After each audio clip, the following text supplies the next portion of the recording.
More than 7 months have passed since Hamas launched a terrorist attack on Israeli border areas. The Israel Defense Forces quickly drove the enemy from its territory and launched a large-scale retaliatory operation. These have now lasted more than 200 days, with massive bombardments, ground and special operations, after which the Gaza Strip has been reduced to dust. Meanwhile, one of the last enclaves, the southern town of Rafah, where more than 1 million people have taken refuge, has become the next military target of Jerusalem, which claims it is one of the last bastions of Hamas. This has angered almost the entire international community, meaning Israel risks further alienation in the region and the world. What is the state of Israel's war with Hamas after 7 months of revanchist campaign? And are there any prospects for an end to it? What is the plan for a post-war Gaza?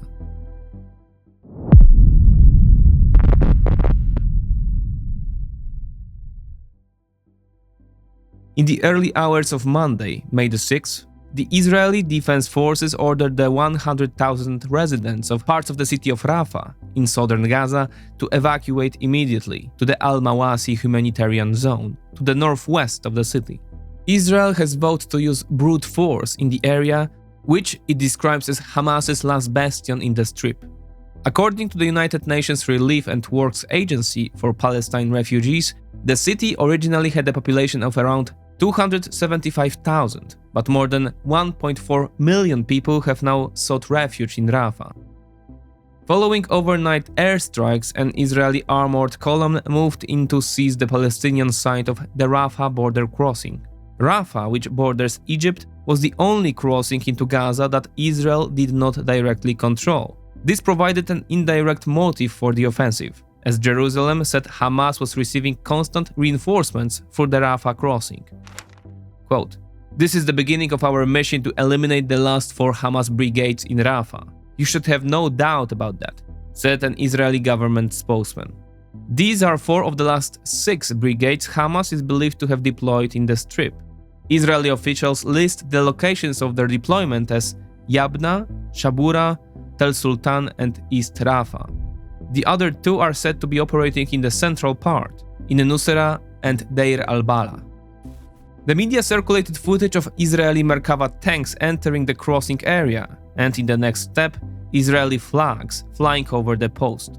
Israel's 104th Brigade took operational control of the Rafah crossing on the Gaza side of the border on Tuesday morning.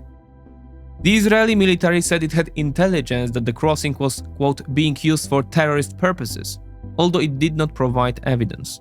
Hamas militants near the crossing are believed to have carried out a mortar attack that killed 4 Israeli soldiers near Kerem Shalom on Sunday, and more mortar shells and rockets were fired from the area on Tuesday.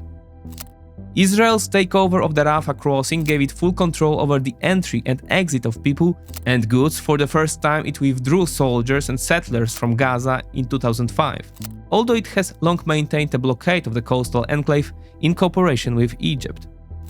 Experts believe the IDF will face a determined opponent in the area, one that is well dug in and orchestrated for defense through an extensive network of tunnels in the Philadelphia corridor, a narrow 14-kilometer or 9 miles stretch along the Gaza-Egypt border. Quote, "Rafah is going to fundamentally look a bit different," said Jonathan Lord, who works for the Center for a New American Security. Kenneth McKenzie, a retired Marine general and head of US Central Command until 2022, says, quote, "It's going to be another tough, bloody, ugly fight, which Israel will have lessons learned from their fights in northern Gaza. Hamas will have lessons learned from the fights up north. Both sides will apply them." What's important, the news of Israel's renewed offensive came at a time when it might have seemed that the possibility of a ceasefire was on the horizon. In recent months, the United States, Egypt and Qatar, among others, have tried to find ways to stop the bloodshed in Gaza by negotiating a ceasefire agreement that would include an exchange of prisoners of war and the remains of victims. But there was no sign of a positive solution. Until April 27th, that is when Jerusalem sent a new document to Egyptian and Qatari mediators, delivering hope for progress in negotiations. "We were all surprised," said an anonymous Arab diplomat. "The offer was very positive.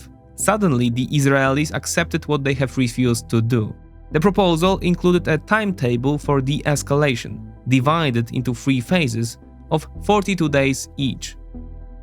According to Al Jazeera, the first phase would include, among other things, a temporary cessation of fighting, a withdrawal of Israeli forces to the east, and a prisoners' exchange, in which Jerusalem would reclaim its compatriots, in return for, among other things, the exchange of each captured female soldier for 50 Palestinian prisoners. In the second phase, military operations would cease completely, prisoners' exchanges would continue, and there would be a sustained long period of calm, and the Gaza blockade would be completely lifted. The third phase would be the end of the siege of Gaza, and the beginning of the reconstruction of the territory. As Israel launched airstrikes on Rafah, Hamas officials said that they had accepted the proposal, which had been negotiated in Egypt with Egyptian, Qatari, and US mediators, including CIA chief William Burns. The Islamist group's agreement was confirmed by its leader, Ismail Haniyeh. A senior Palestinian official familiar with the proposal told the BBC that Hamas had even agreed to end its, quote, hostile activities forever if the conditions were met. "The ball is in Israel's court," Hamas officials proclaimed, and there was jubilation in the streets of Gaza after the news of progress in the peace talks. However, Israeli Prime Minister Benjamin Netanyahu quickly dampened the jubilation by stating that the proposal, quote, falls far short for Israel's basic demands, but that, quote, the Israeli delegation will continue the talks, seeking conditions that are acceptable for Israel. The kinetic side of the rejection of the offer was the continuation and intensification of the Israeli operation in Rafah. An anonymous Israeli official told Reuters that the Hamas proposal was unacceptable to Israel and, quote, looked like a ploy to make Israel look like a party that refuses to reach an agreement, the official said. Joe Biden also indirectly sided with Jerusalem. A ceasefire would take place tomorrow, if only Hamas would release the remaining hostages, Biden said. On the other side of the barricade, an anonymous Egyptian official and a Western diplomat said that the draft accepted by Hamas contained only minor changes in wording from the version previously pushed by the US with Israel's approval. The changes were made in consultation with the head of the CIA, who approved the draft before it was sent to Hamas. With the failure of peace talks and a new Israeli offensive threatening the lives of thousands of civilians gathered near the area of military operations, impatience and opposition is also growing in the West.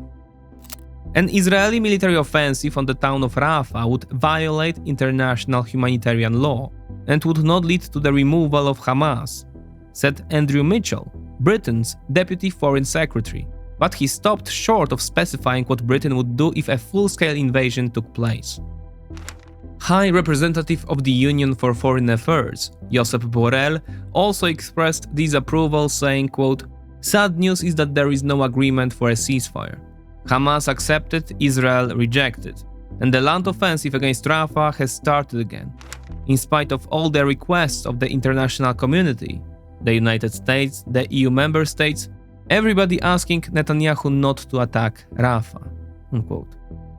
Official communiques against the ongoing Jerusalem offensive have also been issued by the foreign ministries of Germany, France, Spain, Belgium, Norway, and Denmark, among others. It is clear, however, that in Israel, only the voice of the actor with real potential leverage over the Jewish state, namely the US, is being heard. So Defense Minister Yoav Gallant rushed to assure his American counterpart, Defense Secretary Lloyd Austin, that Israel had no choice but to launch an offensive in southern Gaza to neutralize the terrorist threat, while thanking the Americans for help in mediating. But the Americans seemed not convinced. In a telephone conversation with Netanyahu, US President Joe Biden reiterated his opposition to a ground operation at Rafah, and White House National Security Spokesman John Kirby said that Israel had not yet presented the US with a comprehensive plan for a Rafah operation.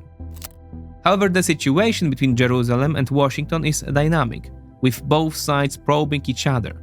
The White House is constantly testing the approach to the IDF's next offensive operations. Indeed, Kirby said at a later conference that the operation in eastern Rafah was not a full Israeli invasion of the town, which President Joe Biden had repeatedly warned against on humanitarian grounds. Kirby therefore softened the definition of an Israeli offensive, adding that Israel described it as, quote, an operation of limited scope and duration aimed at cutting off Hamas from weapons smuggling. Despite this, the Americans concluded that a, quote, disciplinary signal was necessary, resulting in a decision to halt the supply of their weapons to Israel. Specifically the 450 and 2,000-pound bombs, 3,500 of them, which Washington does not want to see used in the Rafah offensive. The decision was quite significant, as it was the first time since October the 7th that the US had withheld arms on the grounds of their intended use. Joe Biden stated that, quote, if Israel launches a major military operation at Rafah, there are certain systems that we will not be supporting and supplying for that operation. The decision has to do with the growing opposition to supporting Israel's military action, not only among American citizens, but also among Democratic members of the Congress. Public pressure is growing as images of the deteriorating humanitarian situation reach them daily. Almost the entire population of the Gaza Strip has been forced to flee to the south, near Rafah, and now the same area is about to become the next theater of hostilities. They have not yet moved the civilians out of the battle space, and there are some 275,000 or so people that were living in and around Rafah before the conflict started. Now there are 1.4 million or so people that are there. That's a lot of people in a very small space, Lloyd Austin recalled. The Americans' move, however, did not have much of an effect on the Israelis, as Netanyahu was quick to comment on the decision, saying that, quote, if necessary, Israel will fight without American weapons. Moreover, the White House continues to assure that it stands by Israel despite the arms blockade. Meanwhile, shortly after the offensive began, the UN reported that the Rafah and Kerem Shalom crossings had been closed. The closure of the Rafah and Kerem Shalom crossings is particularly damaging to the already dire humanitarian situation. They must be reopened immediately, said UN Secretary General Antonio Guterres. Although the Kerem Shalom crossing was opened after a few days, the situation remains difficult. The Erez crossing is also due to be open. All fuel for aid trucks and the generators passes through Rafah, said UN spokesman Jens Leyerk. On May 12, Georgios Petropoulos, head of the UN Humanitarian Agency in Gaza, warned that food supplies would run out by May 13th. Meanwhile, the UN's High Commissioner for Human Rights, Volker Turk, warned that the Rafah offensive was incompatible with the letter of international law. Quote, I can see no way that the latest evacuation orders, much less a full assault in an area with an extremely dense presence of civilians, can be reconciled with the binding requirements of international humanitarian law, and with the two sets of binding provisional measures ordered by the International Court of Justice. Unquote. The offensive on Gaza's southern border is also a headache for the state on the other side of the border, Egypt. Cairo fears and wants to avoid a mass emigration of Palestinians to its state, while the broad offensive increases the risk of such a process. The Egyptian Foreign Ministry called Israel's actions a dangerous escalation and announced that it will formally join South Africa's case against Israel at the International Court of Justice, accusing Israel of violating its obligations under the Gaza Genocide Convention. While Israeli soldiers and tanks are operating in Rafah, the political leaders in Jerusalem are thinking about what lies ahead: the post-war situation in Gaza. How should it be managed? Who should do it? And perhaps most importantly, how to reconcile the growing international demand for a two-state solution with domestic pressure not to do so, which even calls for the establishment of Israeli settlements in Gaza, as in the West Bank. The fact is that Benjamin Netanyahu is trying to play the issue as skillfully as possible, trying to reconcile the interests of all parties involved, but still most obviously protecting his own. in the form of staying in power, which depends, among other things, on his radical coalition partners like Itamar Ben-Gvir and Bezalel Smotrich.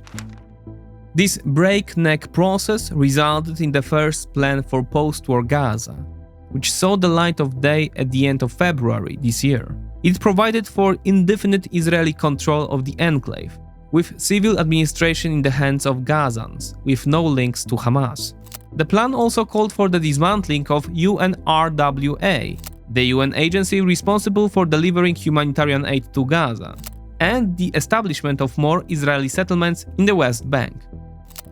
Disappointing was how US Secretary of State Antony Blinken briefly described the plan in his reaction to it. Representatives of the Arab world from Riyadh and Abu Dhabi reacted similarly, while the Americans as well as the Saudis and Emiratis have been pressing Israel to pursue a two-state solution. The proposed plan made it even less likely. Although for the sake of formality, it should be noted that in the last UN Security Council vote on April 18th, on UN recognition of the state of Palestine, the Americans voted against, and are de facto the last obstacle to the recognition of Palestine. Quote, "The United States continues to strongly support a two-state solution. This vote does not reflect opposition to Palestinian statehood, but instead is an acknowledgement that it will only come from direct negotiations between the parties," was the explanation of US Ambassador to the UN, Robert Wood. In contrast, more than 2 months later, on May the 3rd, as the Israeli Defense Forces prepared for the Rafah offensive, another consideration of post-war plan for Gaza emerged, this time slightly modified. The plan, which we can only learn about from cabinet discussions by journalists, including Patrick Kingsley for the New York Times, would see control of Gaza evolve. Israel would no longer have de facto control, but Jerusalem would share it with a number of Arab states, including Egypt, Saudi Arabia, or the United Arab Emirates, as well as the United States. This exotic US-Israeli Arab coalition would appoint Gazan leaders to take charge of the Strip's reconstruction, law and order, education and administration. After 10 years, Gazans would vote on whether to become part of the Palestinian administration that would also run the West Bank. In the meantime, however, the Israeli military would continue to operate in the enclave. In return, Israel would expect to normalize relations with these states, notably Saudi Arabia. The problem is that, unofficially, no one likes this plan. Against it are the radical allies in Netanyahu's government, who do not want to see Arab states interfering in what they see as Israel's internal affairs. Also against it are the Arab states themselves, who again do not see how this plan would lead in the long term to the creation of the state of Palestine. And this, in their view, is a precondition for any of their participation in resolving the Palestinian Gordian knot. Asked about the plan, the UAE Foreign Ministry said in the statement that Emirati government, quote, "will not participate in any reconstruction efforts in Gaza until there is agreement on a roadmap for a political solution to the conflict that includes a clear, timely and binding path for all parties and leads to the establishment of a two-state solution with an independent Palestinian state." Netanyahu is thus backed into a corner, and the issue of a Palestinian state remains as distant as it was. What's more, opinion polls in Israel show a gradual shift against a two-state solution. According to a poll conducted by the Israel Democracy Institute in January 2024, 51% of Israelis said that as a part of an agreement to end the war, which include a long-term ceasefire, guarantees from the United States, and an agreement with Arab states, such as Saudi Arabia, Israel should not accept the creation of a Palestinian state. 36% supported such a solution. Many Israelis believe that it is unacceptable to reward the Palestinians with the creation of a state after the Hamas-launched attack. Increasingly, however, political observers are reading the signals coming from the Netanyahu camp not as a plan, but as evidence of a lack of one. Israeli radicals are becoming more radical and raising their demands. Israel's close allies, especially in the US but also in Europe, are increasingly distancing themselves from Israel's actions.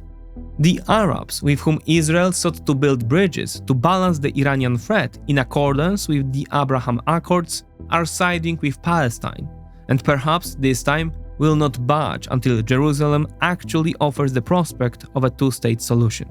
And all this is being watched with an open smile, and certainly not passively, by the Islamic Republic of Iran, which is gaining strength with every Israeli mistake, especially in the light of a recent exchange of kinetic blows, and lurking to the north the Lebanese Hezbollah, with incomparably greater potential than Hamas. Finally, and above all, the lack of a feasible solution affects more than 2 million Palestinians who live in conditions unworthy of human beings, and whose survival remains under threat. Not only because of the military offensive, but also because of the interruption of humanitarian aid and the threat to the operation of local relief agencies. And the war clock is still ticking. 35,000 dead, 78,000 wounded. More than 80% of Gaza's population has been displaced. As a collective evacuation continues in Rafah, the IDF has intensified combat operations in central Gaza. At the last update of this script, on Monday morning, May the 13th, news agencies reported that 300,000 people had already been evacuated from the town, as Israel's offensive operations in Rafah continued. Israel declares killing between 10,000 and 12,000 Hamas fighters, and to continue operations until the Islamists are completely wiped out. Even if that happens, which is highly doubtful, what then? Scorched earth in Gaza, a tarnished international image, anger and suspicion from Arab states, glee from the enemy in Tehran, and deep internal divisions. It well may be that the phrase Pyrrhic victory will need an update to Netanyahu victory.